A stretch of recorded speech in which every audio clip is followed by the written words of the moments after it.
Shalom teman-teman yang sudah pulang, selamat pagi, selamat siang, selamat malam untuk semua yang menyaksikan ibadah online hari ini. Sebelum kita mendengarkan firman Tuhan, mari kita bersatu dalam doa. Tuhan, terima kasih karena kami bisa menikmati ibadah online hari ini. Sebentar kami akan mendengarkan firman-Mu yang akan dibawakan oleh hamba-Mu. Biar apa yang disampaikan dapat menjadi rema bagi setiap kami. Di dalam nama Tuhan Yesus kami telah berdoa, amin.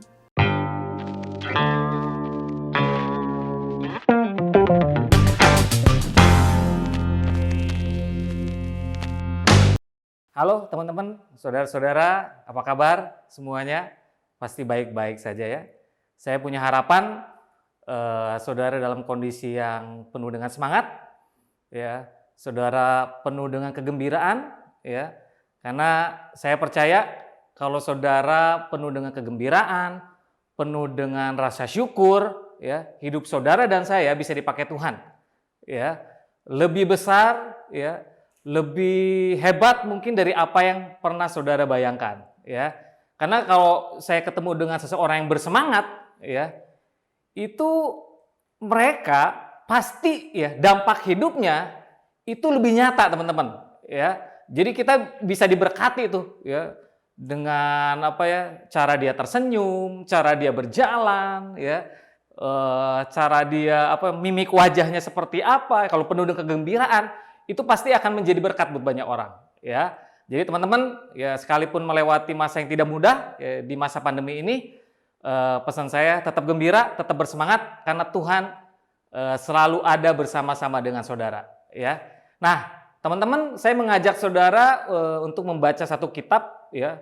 Mungkin ayatnya teman-teman udah nggak asing, ya, ini ayatnya yang luar biasa, ya. Di Kisah Rasul pasal yang pertama ayat yang ke-8. Ya, ini ayat yang sangat apa ya, menginspirasi banyak orang termasuk saya, ya. Ini Kisah Rasul yang pertama ayat yang ke-8. Wow, ini kayaknya teman-teman atau saudara udah hafal nih ayatnya, ya. Saya coba bacakan, ya. Tetapi kamu akan menerima kuasa kalau Roh Kudus turun ke atas kamu, dan kamu akan menjadi saksiku di Yerusalem dan di seluruh Yudea dan Samaria dan sampai ke ujung bumi. Wow, ini ayat yang luar biasa, ya. Jadi ketika kita ya menerima Yesus sebagai Tuhan dan juru selamat, ya, Roh Kudus ada di dalam diri kita, saudara. Ini ada janji yang luar biasa, ya. Janji Tuhan yang luar biasa. Nah, Tuhan mau memakai hidup kita, ya. Firman Tuhan katakan di Yerusalem. Jadi pertama-tama di Yerusalem, ya. Dulu saya pikir kalau jadi berkat, ya, bicara Yerusalem itu hanya bicara buat keluarga kita dulu gitu, ya. Padahal lebih luas, ya. Ya, jadi berkat buat keluarga udah pasti. Tapi pengertian dari ayat ini lebih luas, saudara, ya. Yerusalem, ya. Nah, Yerusalem itu bicara tentang kota, ya. Jadi Tuhan percaya sama kita, ya. Kalau kita percaya sama janji firman Tuhan, hidup kita akan pertama-tama jadi berkat buat kota kita. Ya, di kota kita ada keluarga kita, ada tetangga kita, ya, ada teman-teman di mana kita bekerja, ya, dan sebagainya. Jadi Tuhan mau memakai hidup kita paling sedikit jadi berkat buat kota. Wow, luar biasa, ya. Nah, kalau kita setia, firman Tuhan bilang pertama di Yerusalem, di seluruh Yudea dan Samaria, bahkan sampai ke ujung bumi. Jadi mimpinya Tuhan memakai hidup kita pertama-tama jadi berkat buat kota, ya. Kalau kita setia, saudara, kita akan dipakai Tuhan jadi berkat buat kota-kota yang lain, buat provinsi yang lain, ya.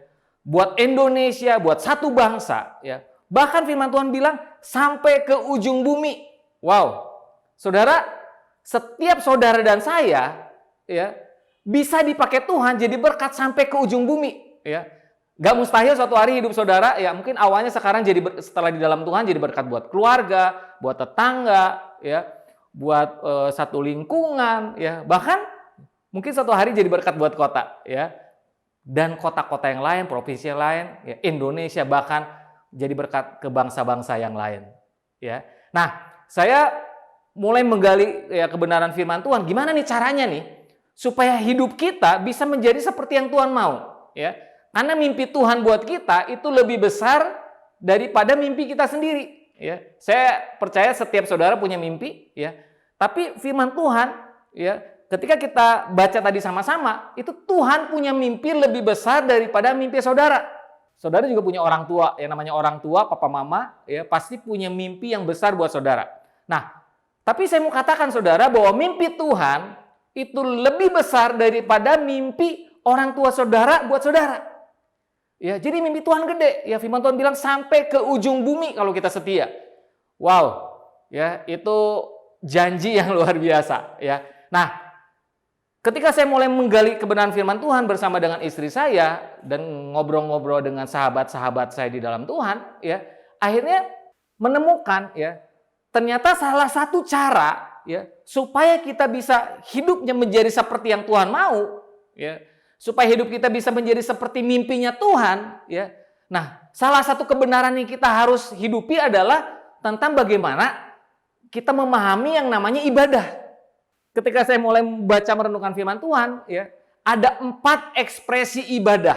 Ya, nah ini akan menolong saudara dan saya, ya, bisa menghidupi janji-janji Tuhan dan suatu hari hidup kita bisa menjadi seperti mimpinya Tuhan. Jadi berkat sampai ke ujung bumi. Wow, itu mimpi yang besar. Mungkin 5 tahun yang akan datang, 10 tahun, 20 tahun yang akan datang. Ya, mungkin akan menjadi seperti itu. Ya, kalau kita tetap ya percaya kepada janji firman Tuhan dan kita menghidupi ya firman Tuhan tersebut, ya kita akan menjadi seperti yang Tuhan mau, ya. Nah, ada 4 ekspresi ya ibadah, ya.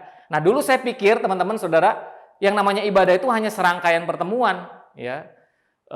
Hari-hari tertentu, ya mungkin komunitas atau ibadah hari Minggu, ya. Bahkan di beberapa pertemuan saya kalau tanya kepada beberapa orang apa itu ibadah, ya banyak yang mengatakan oh itu pertemuan kebaktian, ya ada yang bilang persekutuan doa, ya atau di komsel, ya itu nggak salah, itu bagus ya teman-teman. Tapi ternyata kebenaran firman Tuhan tuh lebih luas daripada hanya sekedar pertemuan saja. Kalau bicara tentang ibadah, ya. Nah, ekspresi yang pertama ini menarik, ya. Kita coba lihat di Roma, ya ini juga ayat yang udah nggak asing buat kita. Ini ekspresi ibadah yang pertama.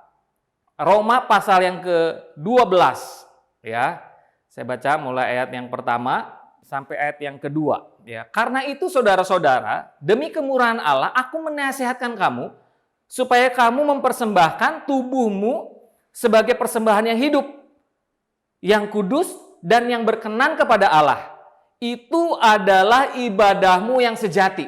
Jadi di sini ada tertulis ibadahmu yang sejati, ya. Nah, bahasa aslinya teman-teman, ten logiken latrean, ya. Artinya ibadah yang masuk akal, ya. Wow, mungkin saudara bertanya, maksudnya apa nih ibadah yang masuk akal? Maksudnya adalah setelah kita di dalam Tuhan, hidup kita menjadi lebih baik, ya. Pikiran kita menjadi lebih positif, ya. Kita menjadi orang yang lebih bersemangat, kita menjadi orang yang lebih gembira, ya. Kita menjadi orang yang lebih sayang kepada orang tua, kita menjadi orang yang lebih sayang kepada anak kita, kepada pasangan kita, kepada tetangga kita, kepada lingkungan kita, ya. Ada perubahan hidup ke arah yang lebih baik. Nah, itu yang namanya ibadah yang masuk akal. Nah, ibadah yang masuk akal adalah ibadah yang sejati, ya. Jadi kalau mungkin dulu saudara belum di dalam Tuhan, pikirannya sering khawatir, saudara sering cemas, saudara sering nggak happy, atau cara saudara memperlakukan orang lain mungkin cenderung kasar, mungkin seperti itu. Nah, setelah di dalam Tuhan tidak ada perubahan, nah itu yang nggak masuk akal. Itu disebut bukan ibadah yang sejati, ya. Tapi kalau saudara dulu belum di dalam Tuhan, ya mungkin saudara sering ketus kepada pasangan, kepada anak, kepada orang tua, ya. Pikiran saudara mungkin banyak negatifnya, banyak cemas, sering gosip dan sebagainya. Tapi setelah mengenal Tuhan ada perubahan, ya. Itu yang namanya ibadah yang sejati. Itu yang namanya ibadah yang masuk akal, ya. Jadi ada perubahan hidup kita ke arah yang lebih baik, ya. Nah, pertanyaannya adalah gimana caranya supaya hidup kita bisa menjadi lebih baik, ya. Nah, ayat yang kedua.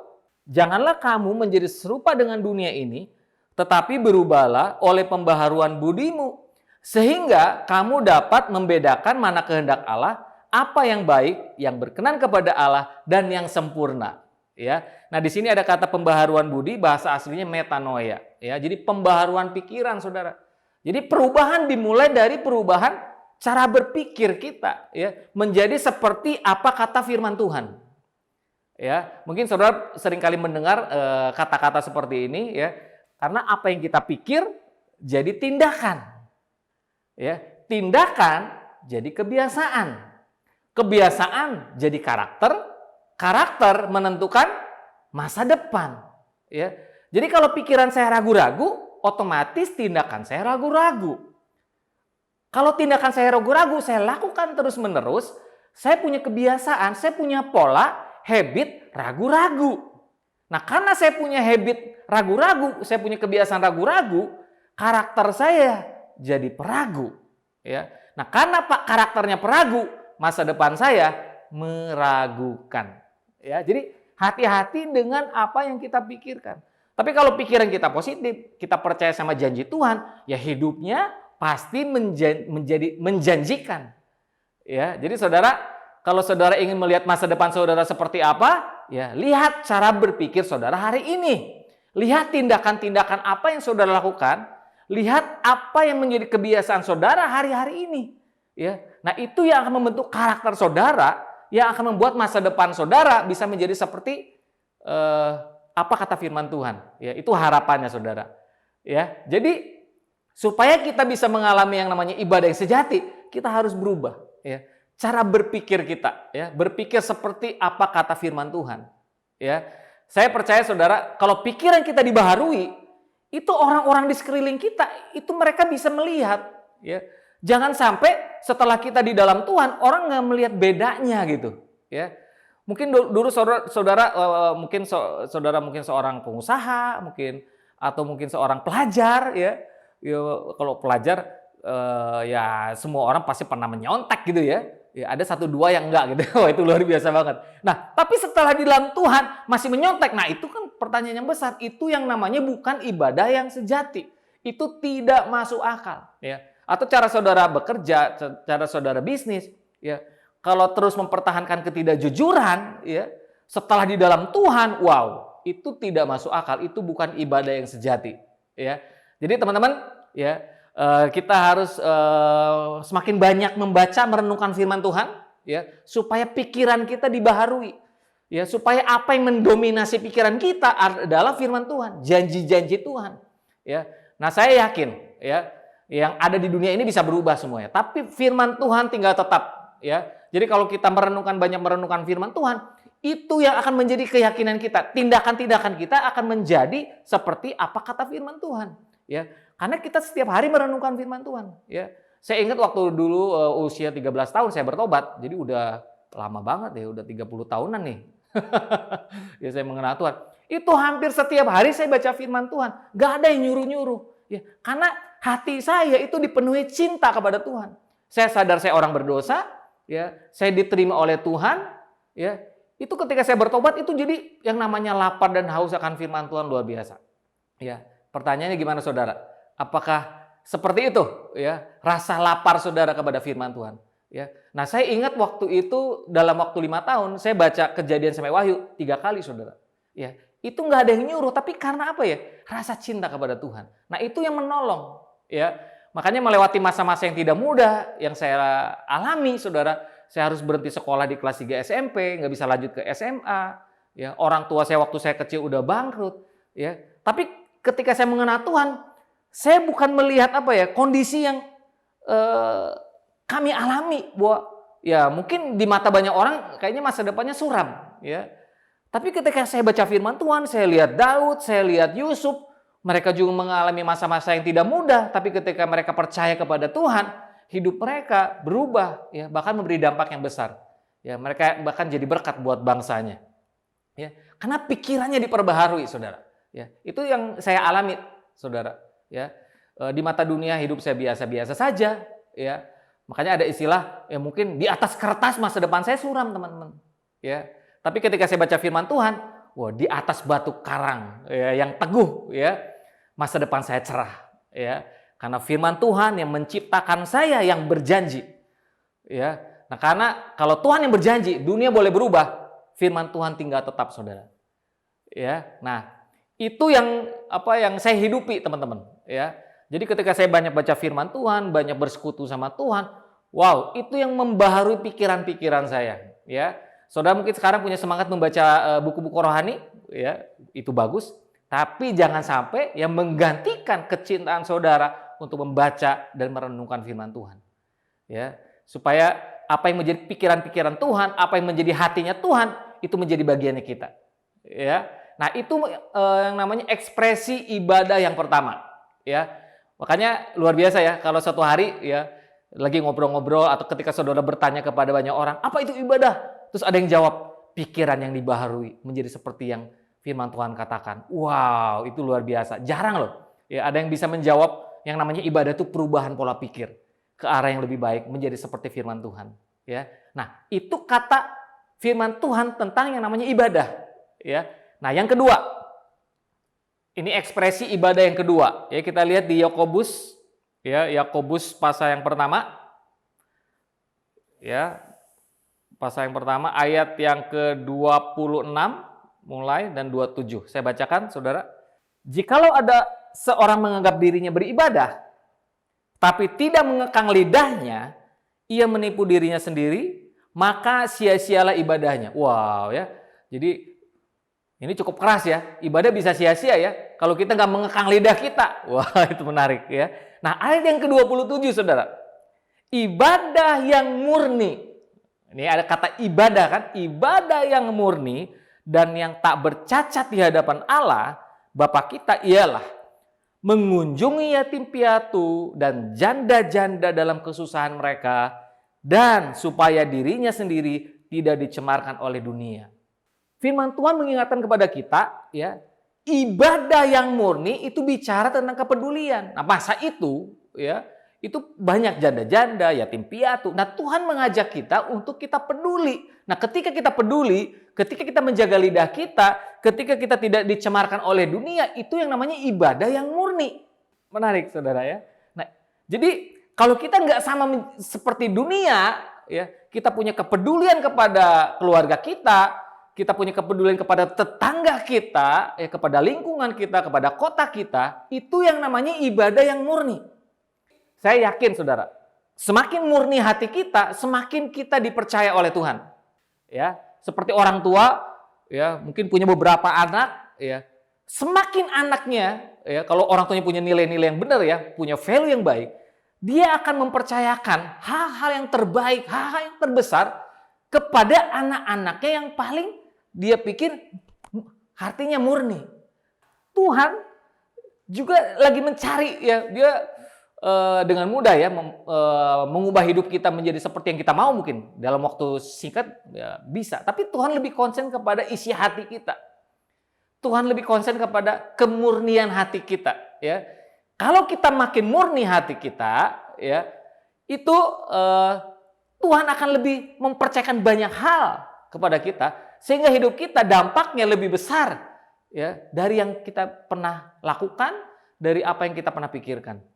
Ya, jadi teman-teman, nah salah satu caranya, tipsnya adalah, yuk kita lakukan yang namanya apa? Tindakan kepedulian itu menjadi satu gaya hidup. Ya, dulu saya pikir, Saudara, kalau saya peduli kepada orang tua saya, atau kalau saya peduli kepada orang yang saya layani, ya, atau saya mungkin membantu teman saya, atau saya membantu orang lain memberikan sesuatu kepada mereka, dulu saya pikir seakan-akan posisi saya lebih tinggi dari mereka yang saya bantu. Ya. Tapi ketika saya baca kebenaran firman Tuhan, ternyata ya, ketika saya peduli kepada orang tua saya peduli kepada sahabat-sahabat saya peduli kepada orang-orang mungkin di jalan yang nggak punya rumah, orang-orang yang terbuang, saya peduli kepada mereka. Sebenarnya itu saya sedang peduli kepada diri saya sendiri, ya.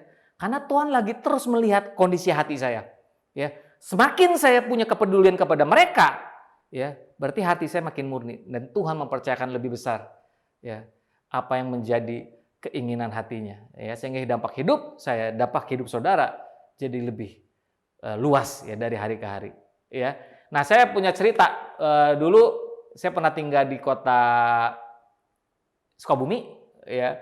Saya pernah kontrak satu rumah, ya, tampung satu anak narkoba tinggal bareng sama saya, ya.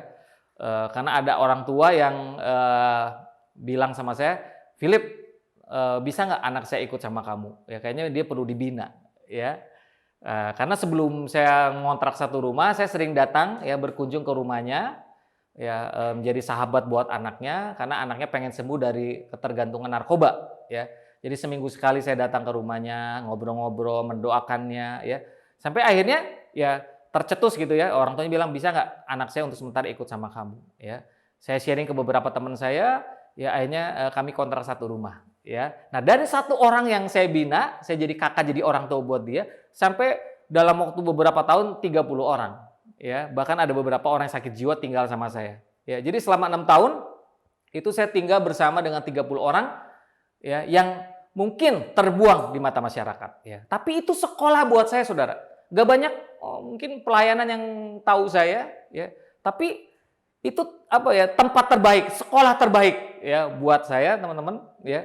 Sehingga Tuhan membajak hati saya di situ. Ya.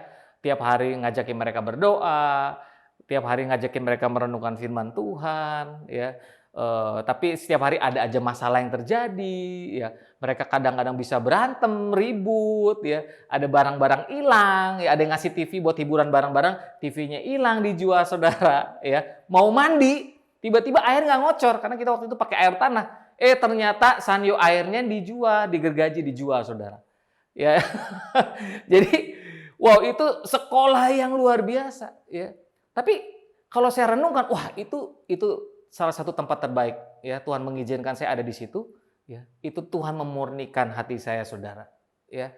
Itu Tuhan menolong saya menggali hal-hal terbaik di dalam diri saya. Itu melalui apa? Ketika saya mulai belajar peduli kepada orang-orang yang terbuang, ya. Ada beberapa orang yang sakit jiwa juga, ya, saya harus kunjungi di rumah mereka, ya. Itu menarik, ya. Ada satu orang si A, saya sebutkan si A gitu, itu jalannya cepet banget, ya. Jadi kalau saya mau ajak hari Minggu ibadah, ya, ketemu dengan teman-teman semua, ya, ibadah hari Minggu, itu yang si A jalannya cepet, si B jalannya lambat. Wah, itu satu apa ya, tantangan yang luar biasa, ya. Itu kesabaran saya diuji, teman-teman, ya. Nah, tapi itu bagian dari sekolah yang Tuhan izinkan terjadi dalam hidup saya, ya. Tuhan sedang memurnikan hati saya, ya. Bahkan kalau Saudara baca di Yesaya 58, ya, ketika kita peduli sama orang, firman Tuhan bilang, "Lukamu pulih dengan segera." Ya, nanti Saudara bisa baca di Yesaya 58. Ketika kita peduli kepada orang-orang yang terbuang, kita peduli kepada jiwa-jiwa, luka kita pulih dengan segera, ya. Jadi ada banyak mungkin hari-hari ini orang terluka hatinya, ya. Jadi hidup untuk diri sendiri, ya. Nah, ketika saya mulai praktekkan, ajak beberapa teman yang terluka hatinya, yang terbuang oleh keluarganya, tersisihkan mungkin di antara para teman-teman sahabatnya. Ketika saya ajak mereka besuk, ya, mendoakan orang-orang sakit, ya, kita ajak mereka besuk untuk belajar peduli kepada orang lain, ya. Jadi nggak hanya melihat diri mereka menjadi satu fokus. Wow, mereka mengalami pemulihan yang cepat, Saudara. Ya, karena firman Tuhan bilang, ketika kita peduli, luka kita pulih dengan segera, ya. Bahkan seorang hamba Tuhan yang terkenal, ya, almarhum, ya, seorang pendeta yang memberkati bangsa-bangsa, ya, Pastor Billy Graham, ya. Beliau bilang, hidup adalah perjalanan mengatasi kemarahan, ya. Ada banyak kemarahan di dalam diri kita, ya. Marah sama diri sendiri, marah sama orang tua, marah sama anak, marah sama teman bisnis dan sebagainya. Ada begitu banyak kemarahan, Saudara, ya.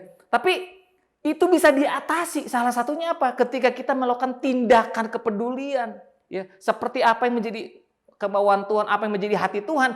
Wow, itu ada banyak orang yang penuh dengan kemarahan, luka-luka di dalam diri mereka, itu pulih dengan segera, ya. Jadi kalau hari ini Saudara ngalami, kayaknya kok saya gampang kesel sama orang, kok ada luka yang nggak sembuh-sembuh. Nah, itu salah satu, ya, mungkin Saudara, ya, kurang melakukan tindakan kepedulian, ya. Karena kalau Saudara melakukan tindakan kepedulian, luka Saudara akan pulih dengan segera. Itu janji firman Tuhan, ya. Saya praktekkan, saya ajak beberapa anak-anak binaan yang kecanduan narkoba yang ingin sembuh. Wow, itu ketika mereka belajar peduli sama orang lain, mereka menjadi pulih dengan segera luka-lukanya, mereka menjadi orang yang lebih bersemangat, ya. Bahkan beberapa dari mereka mendoakan orang sakit sembuh. Wah, itu satu pertumbuhan yang luar biasa, ya. Jadi mereka bisa menjadi hidupnya bisa menjadi seperti yang Tuhan mau. Ya, padahal mungkin dunia sudah menolak dia, keluarganya mungkin sudah menolak dia. Tapi ketika mereka melakukan apa yang menjadi isi hati Tuhan, hidup mereka dipulihkan.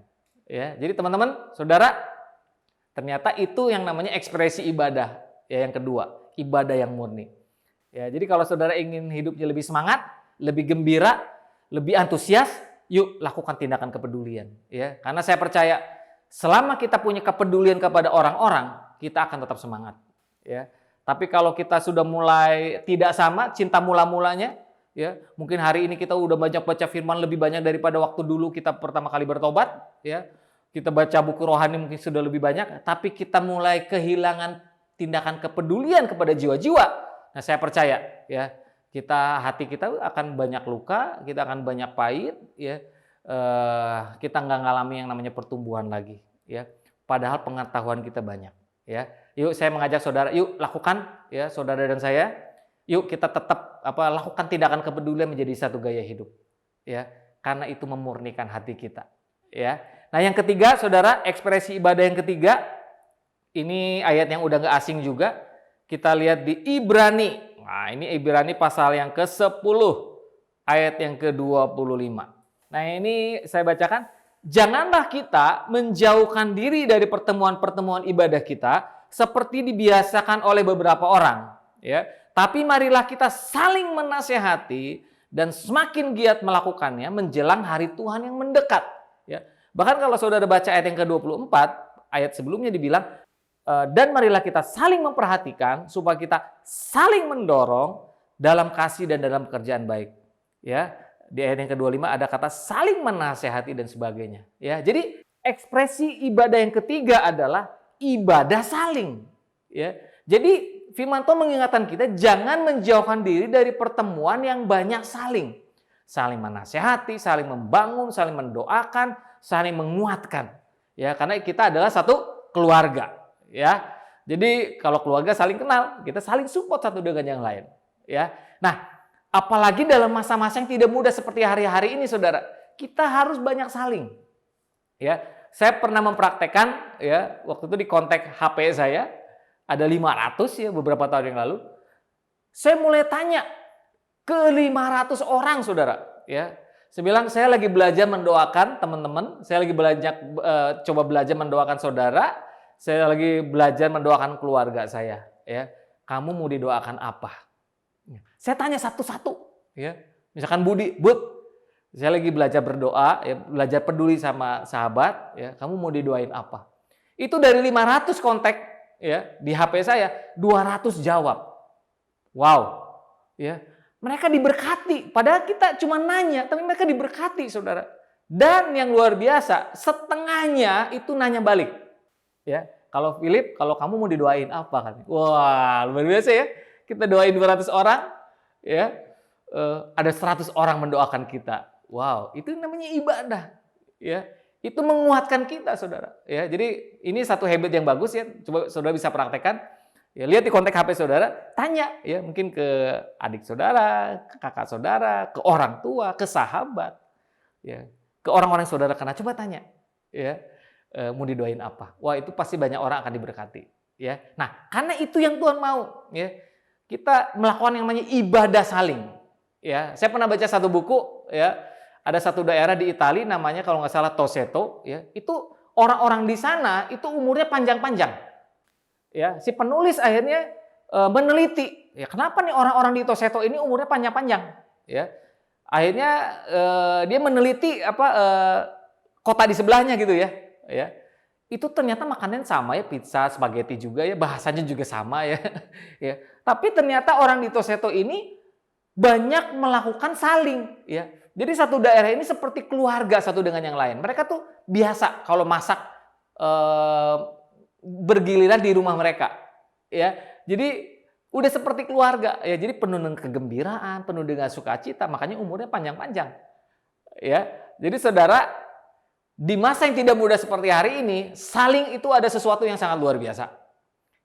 Ya, itu saling itu benar-benar sangat menghibur kita, ya, membangkitkan kita. Ya, coba bayangin ketika saudara hari ini punya masalah, terus ada orang nanya aja, kamu mau nggak saya doain, mau nggak saya bantu? Wah, itu angin segar. Ya, itu seperti saudara dalam kondisi yang begitu panas, ada yang orang siram pakai air sejuk gitu. Ketika orang peduli sama saudara, wah, saudara akan sangat bersyukur, ya, karena Tuhan mengirim mereka menjadi orang-orang yang bisa membantu kita, ya. Jadi teman-teman, saya mendorong, ya, lakukan banyak saling. Ya, coba ingat-ingat gitu ya. Siapa nih yang saudara bisa doakan, ya saudara bisa tanya ya kondisi mereka ya. Nah, karena kalau saudara peduli sama mereka ya, sekalipun saudara tidak berharap, itu kebanyakan mereka akan menjadi orang-orang yang peduli juga dengan saudara, ya. Nah, itu ekspresi ibadah yang ketiga ya. Yang keempat, saudara, coba kita lihat di Markus pasal yang ke-7. Mulai ayat yang ke-6. Jawabnya kepada mereka, jawab Yesus kepada mereka, "Benarlah nubuat Yesaya tentang kamu, hai orang-orang munafik. Sebab ada tertulis, bangsa ini memuliakan aku dengan bibirnya, padahal hatinya jauh daripadaku. Percuma mereka beribadah kepadaku, sedangkan ajaran yang mereka ajarkan ialah perintah manusia." Ya, jadi ada juga ya ibadah yang percuma ya. Nah, kata kuncinya adalah padahal hatinya jauh daripadaku. Jadi ekspresi ibadah yang keempat adalah hati kita melekat dengan Tuhan. Jadi yang namanya ibadah adalah hubungan kita karib sama Tuhan. Ya, hati kita penuh dengan rasa lapar dan haus untuk selalu bersekutu sama Tuhan. Nah, itu yang namanya ibadah. Ya, jadi saudara punya persekutuan dengan Tuhan tuh begitu erat. Itu yang namanya ibadah. Hati kita melekat sama Tuhan. Ya, saudara dipenuhi dengan semangat cinta mula-mula kepada Tuhan. Itu yang namanya ibadah. Ya, saya ingat dulu waktu umur 13 saya pertama kali bertobat. Tadi saya udah bilang, saya dalam waktu 5 tahun semenjak dari situ baca firman sampai 3 kali, saudara. Tiap hari berdoa. Saya doa tiap hari berdoa saya ingat saya jam 3 siang itu saya doa 1 jam sampai jam 4. Yang saya doakan siapa? Keluarga saya, sahabat saya, Indonesia saya doain. Saya nggak ngerti, pokoknya karena hati penuh dengan cinta kepada Tuhan. Jadi saya doain Indonesia, saya doain bangsa-bangsa, teman-teman. Ya, karena hati ini penuh dengan cinta. Jadi pikirannya itu selalu gimana nih? Ya, pengen melihat perubahan kota, ingin melihat perubahan kota, ingin melihat perubahan bangsa, ingin melihat perubahan keluarga. Jadi penuh dengan apa ya? Jeritan ya, doa kepada Tuhan, bersekutu sama Tuhan, banyak komunikasi sama Tuhan. Ya, pengen tahu Tuhan tuh mau ngasih arahan-arahan apa kepada saya. Ya, nah tapi banyak orang ya setelah bertahun-tahun kemudian itu semangatnya itu udah nggak sama seperti waktu pertama kali dia mengalami Tuhan. Ya, padahal firman Tuhan udah lebih banyak dibaca, buku rohani udah banyak, mungkin ada yang udah memperdalam firman Tuhan ya lebih dibandingkan waktu dia pertama kali mulai. Ya, tapi semangat cintanya udah nggak sama kebanyakan orang seperti waktu pertama kali orang mengenal Tuhan. Nah, ini ajakan untuk supaya kita bisa kembali, teman-teman. Punya yang namanya apa? Kasih yang mula-mula, cinta mula-mula kepada Tuhan. Ya, karena ketika hati kita kembali memiliki cinta yang mula-mula kepada Tuhan, kasih yang mula-mula kepada Tuhan, ya itu yang namanya ibadah. Ya, karena firman Tuhan bilang ketika hati kita melekat dengan Tuhan, ya itu yang namanya ibadah. Ya, coba kita cek ya hari-hari ini gimana semangat kita ya bersekutu sama Tuhan. Ya, karena itu yang Tuhan mau, saudara. Nah, kan saya percaya gini, kalau hubungan kita melekat sama Tuhan, kita karib sama Tuhan, apa sih rahasia yang Tuhan gak akan kasih sama kita? Ya, apa sih yang gak akan Tuhan percayakan kepada kita, saudara? Ya, nah saya yakin ya kalau hubungan kita melekat sama Tuhan, ya itu pasti banyak hal yang besar yang Tuhan akan percayakan sama kita, sehingga dampak hidup kita ya itu lebih luas ya dari yang mungkin saudara pernah bayangkan dan pikirkan, dari yang pernah saudara doakan. Ya, saya yakin sehingga apa yang menjadi mimpinya Tuhan itu menjadi mimpinya saudara dan saya. Ya, hidup saya, hidup saudara itu bisa menghidupi mimpi-mimpinya Tuhan. Ya, karena mimpinya Tuhan lebih besar kan dari mimpi kita sendiri. Mimpinya Tuhan lebih besar daripada mimpi orang tua kita buat kita. Ya, saya mendorong, yuk kita melakukan yang namanya ibadah seperti apa kata firman Tuhan. Ya, karena kalau bicara tentang ibadah, itu tadi bicara tentang perubahan pola pikir ke arah hidup kita yang lebih baik. Itu artinya pikiran kita dibaharui oleh firman Tuhan. Yang kedua, kita melakukan yang namanya ibadah yang murni. Ya, itu ibadah yang murni itu bicara tentang kepedulian. Ya, yang ketiga, bicara ibadah itu bicara tentang saling. Ya, saling mendoakan, saling membangun, saling menguatkan, saling mendorong satu dengan yang lain. Dan yang keempat, bicara ibadah adalah bicara tentang persekutuan kita sama Tuhan.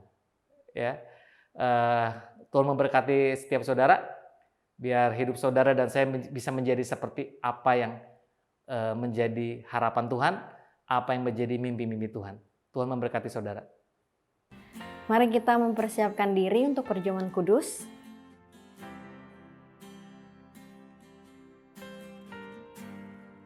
Mari kita angkat roti di tangan kanan kita. Demikian firman Tuhan, sebab apa yang telah kuteruskan kepadamu telah aku terima dari Tuhan, yaitu bahwa Tuhan Yesus pada malam waktu ia diserahkan mengambil roti, dan sesudah itu ia mengucap syukur atasnya, ia memecah-mecahkannya dan berkata, inilah tubuhku yang diserahkan bagi kamu, perbuatlah ini menjadi peringatan akan aku. Yang percaya kalau roti di tangan kita ini adalah lambang persekutuan kita dengan tubuh Kristus, kita makan dalam nama Tuhan Yesus. Mari kita angkat anggur di tangan kanan kita. Demikian juga ia mengambil cawan sesudah makan lalu berkata, cawan ini adalah perjanjian baru yang dimateraikan oleh darahku. Perbuatlah ini setiap kali kamu meminumnya menjadi peringatan akan aku. Yang percaya kalau anggur di tangan kita ini adalah lambang persekutuan kita dengan darah Kristus, kita minum dalam nama Tuhan Yesus.